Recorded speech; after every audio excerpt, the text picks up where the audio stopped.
I'm David Breslow, the founder of the Personal Best Academy and the author of Wired to Win and the 7 Laws of Human Potential, 21 Days to Change the Way You Live, Work, or Play. And I'm here today because I want to do another training video.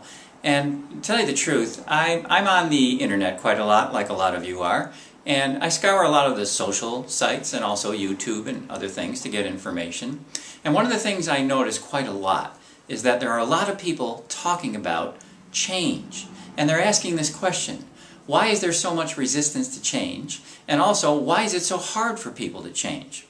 I'm in the change business. Everything I do is about human beings doing something different than they used to. That's why I get called. Nobody calls me because they want things to stay the same as they were yesterday, or last week, or last year. And if you're wondering why I'm holding these little 2 tennis balls, I'll get to that in a minute. But I really want to address this notion of change, because a lot of companies spend a lot of money and a lot of time putting together these change initiatives to try to help their employees be different. They want them to change maybe their leadership skills, or they want them to change who they are on the job, or to help improve the way they do their work. But no matter what they want, individuals are spending a lot of time and money, organizations are spending a lot of time and money. So today, I want to do a little bit of a training video on change. And I want to answer that question for you. I want to answer the question that is, why is it so hard for people to change? And I want to hopefully help you stop spending a lot of money and a lot of time trying to have people change, or trying to get yourself to change and do things better. And when I'm finished with this little exercise I'm about to show you, I think it'll be really clear. And hopefully a little light will go on inside your head and you'll go, oh, that's why it's so difficult. So these little 2 tennis balls that I have here I'm going to use for a reason. And here it is. This is a proprietary exercise that I do in all the presentations that I give, because in addition to being a peak performance coach, I'm also a trainer and do a lot of presentations and a lot of speeches, whether they're keynotes or breakouts or workshop type scenarios. And one of the workshops and speeches that I offer is called the Extra Mile has very little traffic on it. Traffic is flowing on the extra mile. And when you really understand how to be on the extra mile, everything you do begins to soar. And the extra mile requires change. That's what people are really looking for. So that extra mile is really important for an organization to start traveling on, and for an individual to start traveling on. So here we go. Here's why I'm holding these 2 tennis balls. And this is going to be a very low-tech presentation. I'm not using slides, I'm not using bells and whistles. I got 2 old tennis balls in my hand. These are tennis balls I actually used to use and play with, and it's been years since I've been on the tennis court. So this is very low-tech. But here's the deal. Here's what I'd like you to know. This is the reason people don't change. So here's the exercise. Ball number 1 in this hand. Let's call this circle number 1. And if you want to get out a piece of paper, you can follow along and draw this. Because when I'm doing a presentation, I actually have people interactively involved in this. So if you want to get a piece of paper, draw on your paper 1 circle that fills up half the page. So this ball is representing circle number 1. And circle number 1 represents your current conditions. So if you're an organization, your current conditions may be that people are underperforming, people are calling in too many sick days, that there's poor communication going on, that people are resisting change initiatives when you send them through the system.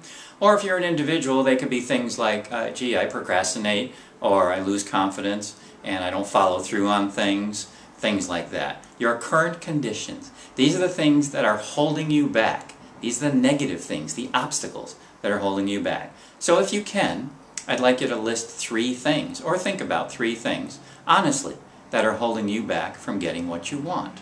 Because that's really what change is all about, right? So that's circle 1. Now on your page, or this ball, is going to represent circle number 2.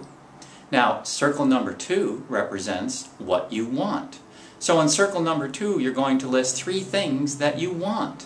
And if you're an individual, it could be, I want better relationships, I'd like to have more money, I'd like to be more confident, I'd like to follow through on things. If you're an organization, it could be very similar things as that, or it could be other things. It really doesn't matter what it is. But whatever it is, it belongs in circle 2, because that's where you're headed. That's what you really want. But here's what I want you to see. Now I'm going to put both of these tennis balls right next to each other. If this was a sheet of paper, you would see the very same thing you're looking at right now. And right now what you see is two circles that do not touch each other. Do you notice that? They do not touch each other. And there's a reason for that. Here's the problem now. I'm going to get to the solution of why people don't get what they want. The problem is that we spend so much time hanging out in circle 1 that we think that we're actually getting into circle 2, which is where we want to be, but we're not. So what we do is we fool ourselves by improving the things in circle 1. And it makes sense to do that, doesn't it? So please follow along with me here. This is really important. This is what I call a logical error. It's a logical error. And what happens is we're thinking that, geez, there's something in circle 1 that's not working for me. So logically, I should probably go try to improve that. Well, that makes a lot of sense, doesn't it? But it doesn't work. And you have your own experience to prove that it doesn't really work. Because think about it. If you're hanging out in circle 1 and there's something in here that is holding you back and you decide to read more about it or go to workshops or do exercises and get strategies and get tips, whatever it is you decide to do, all you're really doing is improving the junk, I call it the junk, in circle number 1. So maybe you're actually getting a little bit closer to the edge, getting better at some of those things. I'm not saying it's a complete waste of time. You are improving some of these things in circle 1. But I want you to notice that circle 2 is still sitting over here. And you're not in it. You're still hanging out in circle number 1. And maybe you've improved some of the elements, some of the junk in circle number 1. But you're still not over here in circle 2. I really want you to consider what I'm saying here. It's hugely important. Circle 1 and circle 2 do not meet. One does not lead you to the other. They're two completely separate entities. Now maybe you've heard of this guy called Einstein. Maybe you have. Albert Einstein. He had a quote that I think addresses this perfectly. And his quote was, "You cannot solve a problem using the same mind that caused the problem in the first place." Guess what? Old mind, new mind. And what we do is we try to use our old mind to try to get us into this new mind place. Or, in my terms, circle number 1, old mind, circle number 2, new mind. They're two different entities. You can't use the elements in this circle to get into this one. So I hope that is a kind of a low-tech graphic way to explain. This is the exact reason why we don't get what we want. Okay? Now there's a lot of scientific research out there. There's a lot of psychology. And you'll get a lot of answers about fear and procrastination and resistance and the what's in it for me, which they're all true. But I like to take things to their root cause. In the essence, you can strengthen yourself in these areas all you want. But all you've become is a little stronger in these areas. But you still haven't come into circle 2, which is what you say you want. And it really is what you want. So this stuff will never get you into this stuff. And that's the point I'm trying to make here today. So, what happens is the training that I talk about and the approach that I talk about and the book that I mentioned before, the 7 Laws of Human Performance, guess what? Those are specifically designed to put you smack dab in the middle of circle 2, because that's where you want to live. Leave circle 1 alone, because it's not going to get you into circle 2. You can see that. Hopefully you can see that graphically now. And hopefully this little training video makes a lot of sense to you. Because every time I've done this in a seminar or some other place in a free teleseminar, the one thing people remember most is this circle exercise. In fact, I often get emails in the subject line. Somebody will write, "Help! I'm stuck in circle 1, get me out." And that's exactly true. You know, they're somewhat being tongue-in-cheek, but that's exactly what happens to all of us. I've been in circle 1 too.